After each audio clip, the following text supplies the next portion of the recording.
Kali ini kita membahas tentang kejahatan di sekolah. Kita perlu ingat bahwa hukum berlaku tanpa menunggu anak menjadi dewasa. Tanpa menunggu siswa menjadi dewasa, hukum pidana tetap berlaku. Dan ini perlu kita hadapi. Banyak perbuatan melawan hukum pidana dapat terjadi di sekolah. Biasanya peristiwa itu diselesaikan di level sekolah saja tanpa pelaporan ke polisi. Perbuatan melawan hukum pidana adalah sesuatu perbuatan yang dilarang dan diancam dengan hukuman oleh undang-undang. Perbuatan yang dilakukan di luar batas kewenangan atau kekuasaan, perbuatan yang melanggar asas-asas umum hukum, atau suatu perbuatan yang walaupun tidak dengan tegas dilarang dan diancam dengan hukuman oleh undang-undang atau asas-asas umum, tetapi mengandung unsur kejahatan. Jadi perbuatan itu ada di wilayah abu-abu, dapat ditafsirkan sebagai perbuatan melawan hukum pidana. Perbuatan melawan hukum dalam ranah pidana mencakup hal yang publik, di mana ada kepentingan umum yang dilanggar saat perbuatan tersebut dilakukan.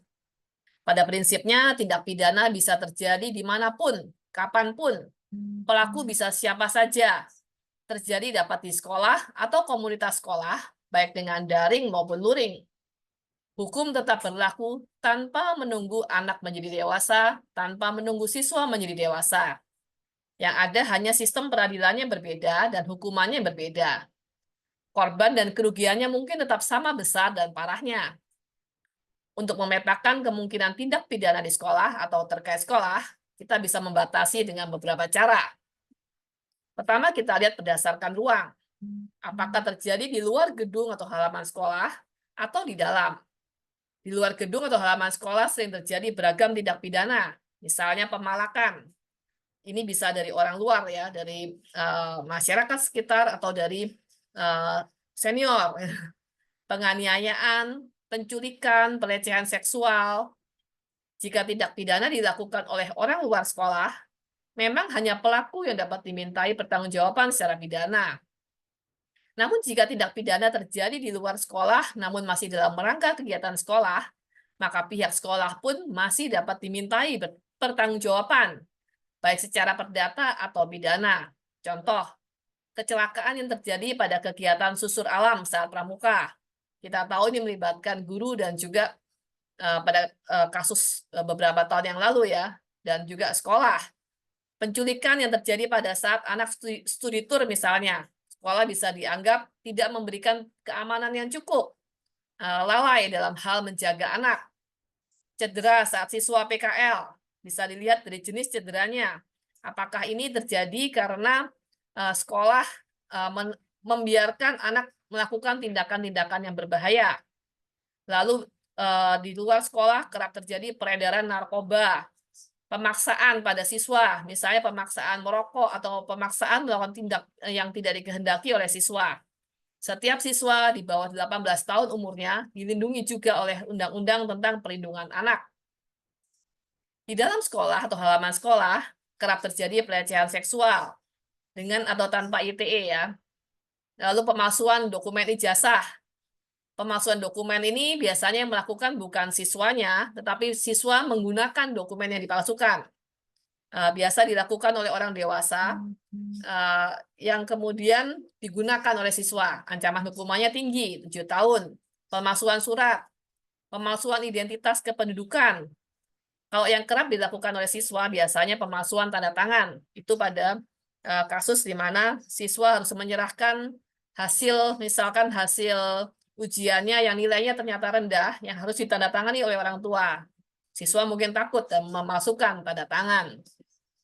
Lalu kasus joki ya di institusi pendidikan, perusakan nama baik, ini kerap dilakukan karena memang ada komunitas, ada orang-orang yang senang membicarakan atau menjatuhkan orang lain. Kasus plagiat, ini adalah kejahatan secara intelektual.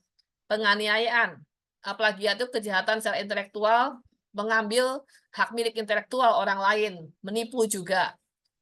Penganiayaan oleh sesama peserta didik atau oleh senior atau oleh guru, kepala sekolah, ini bisa terjadi. Penggelapan atau penyelewengan dana sekolah, kita juga bisa lihat berdasarkan waktu ya. Apakah satu tindak pidana terjadi pada saat proses ajar mengajar atau jam kerja sedang berlangsung? Lalu apakah di luar jam belajar siswa atau jam kerja pendidik atau tenaga kependidikan? Tetapi apakah kegiatan itu, tindak pidana itu masih dilakukan dalam kerangka penugasan oleh sekolah? Misalnya siswa ditugaskan melakukan kerja kelompok di rumah temannya.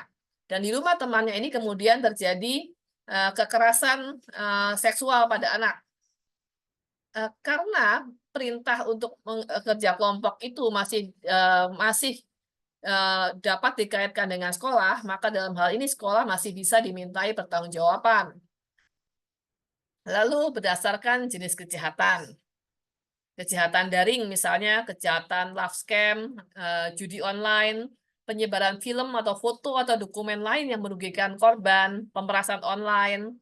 Pemerasan online karena berbagai hal ya, misalkan kasus yang belum lama saya dapati, anak remaja, siswa, itu love scam dengan AI, kemudian ternyata pemerasnya mengancam menyebarkan dokumentasi itu. Ancamannya lumayan besar itu, ratusan ribu. Untungnya pada kasus itu, anak kemudian melawan, jadi mengancam melaporkan pada polisi dan kemudian pemerasan berhenti. Perbuatan tidak menyenangkan dengan penyebaran konten porno misalnya di WhatsApp grup anak atau konten kekerasan, fitnah. Saya pernah mendengar konten kekerasan yang disebarkan di grup anak-anak remaja ya. Saya tidak lihat, tapi itu bentuknya adalah penyiksaan yang luar biasa pada manusia secara detail. Ini hal-hal yang perlu diwaspadai. Lalu kejahatan terhadap keamanan negara. Apakah mungkin terjadi di sekolah? Mungkin.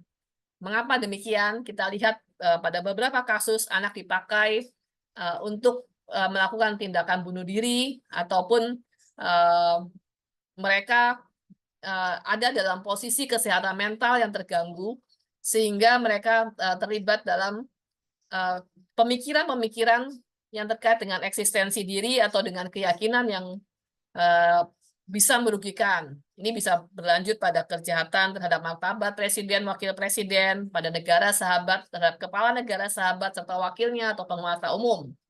Karena kita mesti ingat bahwa siswa yang mulai beranjak remaja, ini dalam proses tumbuh kembang kejiwaan yang sedang butuh pengakuan dan eksistensi diri. Dan juga mungkin dalam kondisi global health ya, kondisi di mana kesehatan mental masyarakat sangat terganggu, sangat mungkin siswa ada dalam posisi itu. Jika kita lihat dalam Kitab Undang-Undang Hukum Pidana, ternyata hampir semua tindak pidana yang dicantumkan dalam kitab ini bisa terjadi di sekolah. Misalnya kejahatan terhadap ketertiban umum. Kita tahu ada geng balap motor yang kerap melakukan tindak pidana, tawuran, perkelahian tanding, kejahatan yang membahayakan keamanan umum bagi orang atau barang, sumpah palsu, keterangan palsu, pemalsuan mata uang, uang kertas, pemalsuan materai, merek, surat.